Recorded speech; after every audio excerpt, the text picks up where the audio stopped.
Darating at darating talaga yung araw na mapapatanong ka na lang sa sarili mo kung magagawa mo pa ba o kung mararating ko pa ba yung lugar na pinapangarap ko. Yung sitwasyon na palaging ginugusto at mga hiling na nais kong maging totoo. Mangyayari pa ba yan? O mistulang pangarap na lang na sa pagakbang ng mga paa ikakibat ang pakiramdam ng isang taong napag-iiwanan. Mapapagod pero hindi susuko. Yan na lang yung mga salitang nagpapalakas sa akin. Mga salitang pinapaalala ko sa sarili sa tuwing ang mga plano ay salungat sa kasalukuyang nangyayari.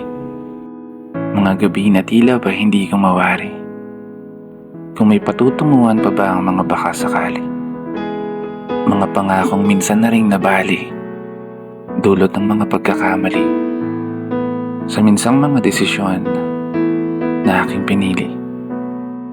Nangangarap lang ako, sumusugal lang ako, at umaasang sa mahigpit na pagkapit sa tali ay sa pag-angat ay may magandang buhay na masisilip. Buhay na laging laman ng panaginip. Buhay na laging nilalakbay ng isip. Buhay na binubulong ng mga tinig sa tuwing humihiling sa'yo. Buhay na pinapangarap ko para sa sarili at para sa mga mahal ko sa buhay.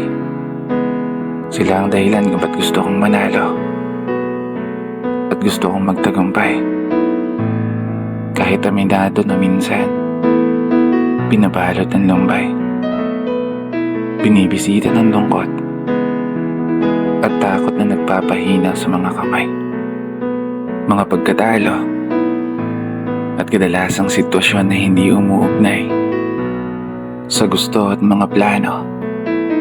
Mga bagay na sa sarili ko'y pinangako. Mga pangyayari na bigla-bigla na lang nagbabago. At mga tao na kusang naglalaho. Basta ano man ang mangyari sa dulo, kayo na po ang bahala sa mga pangarap ko.